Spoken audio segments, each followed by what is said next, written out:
ಖಾಲಿ ಸೈಟು ನಮ್ಮ ಗ್ರಾಮ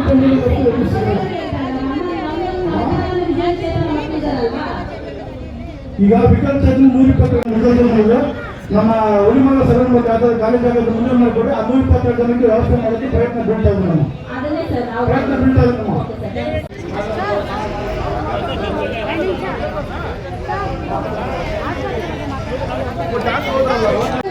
ಬೇಕಾದಂತ ಅತಿ ಮುಖ್ಯವಾದ ವಿಚಾರ ಆಸ್ಪತ್ರೆ, ಸಾರ್ವಜನಿಕರ ಸರ್ಕಾರಿ ಆಸ್ಪತ್ರೆ ಅವಶ್ಯಕತೆ ಇದೆ. ಅದರ ವಿಚಾರವಾಗಿ ಒಂದು ನಾವು ಮಾತಾಡ್ತೀನಿ. ನಮ್ಮ ಶಿಕಾರಿಪಳ್ಳದಲ್ಲಿ ಜಾಮಾ ಮಸೀದಿ ಹತ್ರ ಒಂದು ಆಶಾ ಕಾರ್ಯಕರ್ತರ ಕಟ್ಟಡ ಇದೆ. ಅದು ಕೆಳಗಡೆ 3 ಕೋಣೆ ಇದ್ದು ಮೇಲೊಂದು ಕೋಣೆ ಇದೆ. ಅವರ ಆಶಾ ಕಾರ್ಯಕರ್ತರು ತಿಂಗಳಿಗೆ ಒಂದ್ಸಲಿ ಮಾತ್ರ ಬಂದು ಬುಧವಾರ ಚೆಕಪ್ ಮಾಡ್ತಾರೆ. ಮಿಕ್ಕಿದ್ದು 29 ದಿನ ಹಾಗೆ ತಾನೇ ಇರೋದ್ರಿಂದ ಸ್ವಲ್ಪ ಇವಾಗ ಕಟ್ಟಡ ಒಳ್ಳೆ ನಿರ್ಮಾಣವಾಗಿ ಚೆನ್ನಾಗಿದೆ. ಆದುದರಿಂದ ಆನೇಕಲ್ ಭಾಗದ ಇಲ್ಲ ಜಿಗ್ನಿ ಭಾಗದ ವೈದ್ಯಾಧಿಕಾರಿಗಳು ಆ ಭಾಗಕ್ಕೆ ಸುತ್ತಮುತ್ತ ಎಲ್ಲೂ ಇಲ್ಲ ಇದ್ರೆ ಜಿಗ್ನಿ ತಪ್ಪಿದ್ರೆ ಹೊಸದಾಗಿ ಹೋಗ್ಬೇಕು. ಸರ್ಕಾರಿ ಆಸ್ಪತ್ರೆ ಹೋಗ್ಬೇಕಂದ್ರೆ ಅಲ್ಲಿ BP, ಶುಗರ್, ಥೈರಾಯ್ಡ್ ಮತ್ತು ಚಿಕ್ಕ ಮಕ್ಕಳು ಇರುವಂತ ಮಹಿಳೆಯರುವಂತ ತುಂಬಾ ಜನ 18,000 ಜನ ತುಂಬಿರುವಂತ ಊರಿದೆ. ಅದರಿಂದ ಅಕ್ಕಪಕ್ಕ ಯಾವುದೇ ಆಸ್ಪತ್ರೆ ಇಲ್ಲ, ಸರ್ಕಾರಿ ಆಸ್ಪತ್ರೆ ಇಲ್ಲ, ಪ್ರೈವೇಟ್ ಕ್ಲಿನಿಕ್ಗಳಿಗೆ ತೋರಿಸಬೇಕು. ಆದುದರಿಂದ ತಾವುಗಳು ಅಲ್ಲಿ ವಾರಕ್ಕೆ 3 ಸರಿ ಆದರೂ ಒಬ್ಬ ನರ್ಸ್ ಮತ್ತು ಡಾಕ್ಟರ್ನ ನಿಗದಿತಪಡಿಸಿ ಮಾಡಿಕೊಡ್ಬೇಕಂತ ಒಂದು ಮಂಜೂರಿ ಬಂದಿದೆ.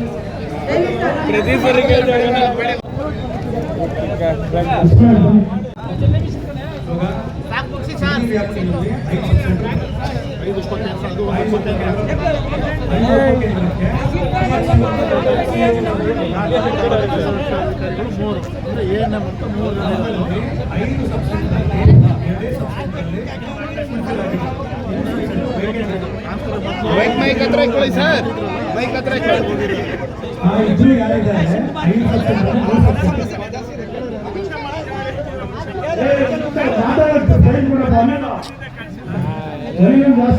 ಬಿಡಿ ಸರ್. ಸಪ್ರೇಟ್ ಆಗಿ 2 ದಿನ 3 ದಿನ ಮಾಡಿಕೊಂಡು ಅವ್ರನ್ನ ಸಪ್ರೇಟ್ ಕಳಿಸ್ತಾ ಇದ್ದಾರೆ. ಯಾಕೆ ಇದನ್ನ ಮಾಡ್ತಿದ್ದೀನಿ ಅಂತಂದ್ರೆ ಜನರಿಗೆ ಯಾರು ತೊಂದರೆ ಆಗಬಾರ್ದು ಅಂತ. ಸಬ್ ಸೆಂಟರ್ 5 ಇಟ್ಕೊಂಡು ಪಾಪ್ಯುಲೇಷನ್ ನೋಡೋದು 1 ಲಕ್ಷ ಮೇಲೆ.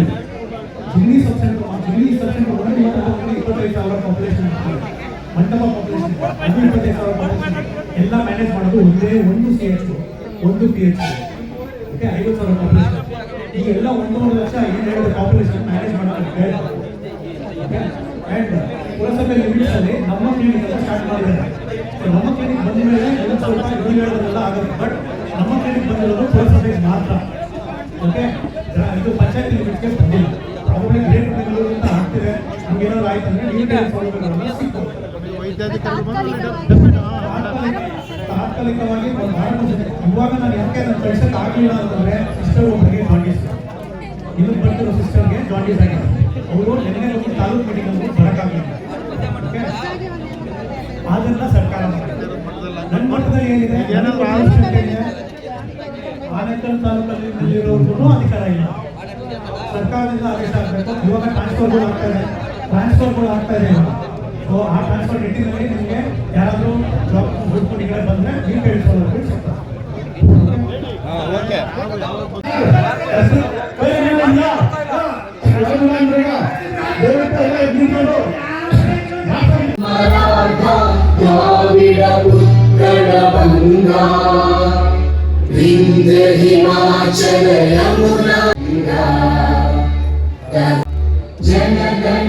ತಮ್ಮ ಗಮನಕ್ಕೂ ಬಂದಿದೆ.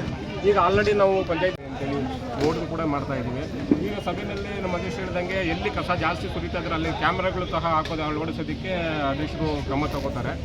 ಅದನ್ನು ನಮಗೂ ಅದು ಇದಿದೆ. ಅದನ್ನು ಆದಷ್ಟು ಬೇಗ ಅದನ್ನು ಕ್ರಮ ತಗೊಳ್ಳೋದಕ್ಕೆ, ಅದನ್ನು ಬೇಗ ಅದನ್ನು ಸರಿಪಡಿಸೋದಕ್ಕೆ ನಮ್ಮ ಅಧ್ಯಕ್ಷರು ಕ್ರಮ ತಗೋತಾರೆ.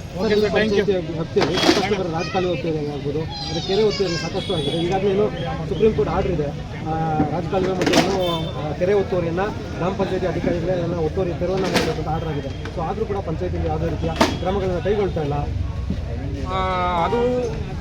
ಇದು ರಾಜಕಾಲುವೆ ಏನಿದೆ ಅದು ಬಂದು ರೆವಿನ್ಯೂ ಕಂದಾಯ ಇಲಾಖೆ ಸಂಬಂಧಪಟ್ಟಿದ್ದು. ನಮ್ಮ ಪಂಚಾಯಿತಿಯಿಂದ ಏನು ಸಾಧ್ಯವಾಗುತ್ತೋ ಅದನ್ನು ನಮ್ಮ ಪಂಚಾಯಿತಿ ವ್ಯಾಪ್ತಿಗೆ ಏನು ಒಳಪಡ್ತದೋ ಅದನ್ನು ಮಾತ್ರ ನಮ್ಮ ಪೂರ್ಣವಾಗಿ ಏನೇನು ಮಾಡಬೇಕು ಅದನ್ನು ಕ್ರಮ ತಗೊಳ್ತೀವಿ. ಇದು ರಾಜಕಾಲುವೆ ಒತ್ತುವರಿ ಆಗಿರೋದು ಕಂದಾಯ ಇಲಾಖೆ, ಅದು ರೆವಿನ್ಯೂ ಡಿಪಾರ್ಟ್ಮೆಂಟಿಗೆ ಬರುತ್ತೆ. ಅದನ್ನು ತಹಸೀಲ್ದಾರ್ ಗಮನ ತಂದಿದ್ದೀವಿ. ಅದಕ್ಕೆ ನಮ್ಮ ಪಂಚಾಯಿತಿ ವತಿಯಿಂದ ನಮ್ಮ ತಹಸೀಲ್ದಾರ್ ರೆವಿನ್ಯೂ ಇಲಾಖೆ ನಾವು ತಂದಿದ್ದೀವಿ. ಅದನ್ನು ನಾವು ಆದಷ್ಟು ಬೇಗ ಅವ್ರ ಮೇಲೆ ಒತ್ತಡ ಹಾಕಿ ಈ ರೆವಿನ್ಯೂ ಇಲಾಖೆಯಿಂದ ರಾಜಕಾಲುವೆಗಳನ್ನು ತೆರವುಗೊಳಿಸೋದಕ್ಕೆ ನಾವು ಪ್ರಯತ್ನ ಮಾಡ್ತೀವಿ.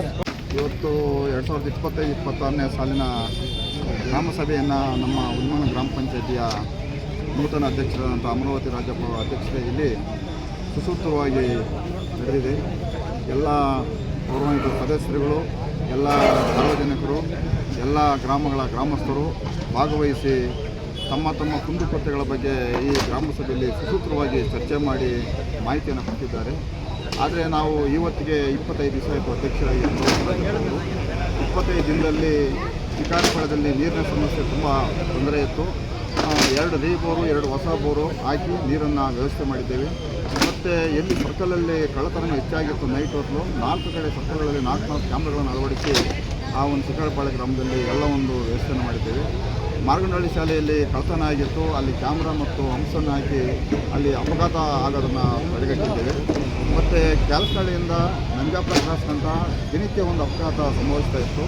ಅದನ್ನು ನಮ್ಮ ನೂತನ ಅಧ್ಯಕ್ಷತೆಯಲ್ಲಿ ಹಂಸವನ್ನು ಹಾಕಿ ಅದಕ್ಕೆ ಒಳ್ಳೆಯ ಅವಕಾಶವನ್ನು ಮಾಡಿ ಆ ಅಪಘಾತ ಆಗೋದನ್ನು ತಡೆಗಟ್ಟಿದ್ದೀವಿ. ಕೋಡು ಗ್ರಾಮದಲ್ಲಿ ಒಂದು ಬೋರನ್ನು ಹಾಕಿ ಒಳ್ಳೆಯ ನೀರು ಸಿಕ್ಕಿದೆ. ಕೋಡು ಗ್ರಾಮದ ಜನರಿಗೆ ಒಂದು ಇದಾಗಿದೆ. ಮತ್ತು ಅಲ್ಲಿ ಕೆಲವು ಇನ್ನೂ ಸಣ್ಣ ಪಣ್ಣ ಕೆಲಸ ಕಾರ್ಯಗಳಿತ್ತು, ಅದನ್ನೆಲ್ಲ ನಾವು ವ್ಯವಸ್ಥೆ ಮಾಡ್ತಾಯಿದ್ದೀವಿ. ಮತ್ತು ಕೆಲವು ಒತ್ತುವರಿಗಳು ಏನು ಕಮರ್ಷಿಯಲ್ ಮಾಡ್ತಾಯಿದ್ರು ಆ ಒಂದು ಕೆಲಸಗಳೆಲ್ಲನೂ ನಮ್ಮ ರವಿ ಮತ್ತು ಮುನೀರಪ್ಪ ಮತ್ತು ನಮ್ಮ ಬಾಬು ಅವರನ್ನ ಜೊತೆಗೂಡಿಸಿ ಪಿಡಿಒವನ್ನು ಕರ್ಕೊಂಡು ಮಾಜರ್ ಮಾಡಿ ಅದನ್ನು ತಡೆಗಟ್ಟಿದ್ದೀವಿ. ಇನ್ನು ಹಲವಾರು ಉಲ್ಮಂಗ್ಲದಲ್ಲಿ ಈಗ ಒಂದು ಬೋರನ್ನು ಕೊಯ್ಯುತ್ತಿದ್ದಾರೆ ಮತ್ತು ಉಲ್ಮಂಗ್ಲ ದಿಣ್ಣೆಯಲ್ಲಿ ಒಂದು ಬೋರನ್ನು ಹಾಕಿದ್ದೀವಿ ಮತ್ತು ಚರಂಡಿ ವ್ಯವಸ್ಥೆಗೆ ಕೆಲಸವನ್ನು ಮಾಡಿದ್ದೀವಿ. 25 ದಿನದಲ್ಲಿ ಪ್ರತಿ ಗ್ರಾಮದಲ್ಲಿ ಸತತವಾಗಿ ಬೆಳಗ್ಗೆ ಸಂಜೆ ರಾತ್ರಿ ನಾವು ಸತತವಾಗಿ ಓಡಾಡಿ ಏನು ಸಮಸ್ಯೆ ಇದೆ, ಏನು ಕುಂದುಕೊರತೆ ಇದೆ ನಿಮ್ಮ ಅಂತೇಳಿ ಚರ್ಚೆ ಮಾಡಿ ಗ್ರಾಮಸ್ಥರಲ್ಲಿ ಆ ಗ್ರಾಮದ ಸದಸ್ಯರ ಸಮ್ಮುಖದಲ್ಲಿ ಕೆಲಸಗಳನ್ನು ಮಾಡ್ತಾ ಇದ್ದೀವಿ.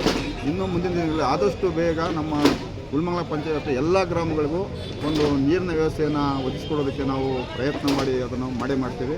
ಮತ್ತು ಯಾವ ಗ್ರಾಮದಲ್ಲಿ ಮಶಾಣ ಇರ್ಬೋದು ಮತ್ತು ಇನ್ನೊಂದು ಇರ್ಬೋದು, ಜನಕ್ಕೆ ಎಲ್ಲಿ ನಾವು ಸತ್ತಾಗ ಮಾಡೋಕ್ಕೆ ಮಣ್ಣು ಮಾಡೋಕ್ಕೆ ತೊಂದರೆ ಇಲ್ಲ. ಅದನ್ನು ಈಗ ಆಲ್ರೆಡಿ ತಹಸೀಲ್ದಾರಿಗೆ ಮನವಿ ಕೊಟ್ಟಿದ್ದೀವಿ.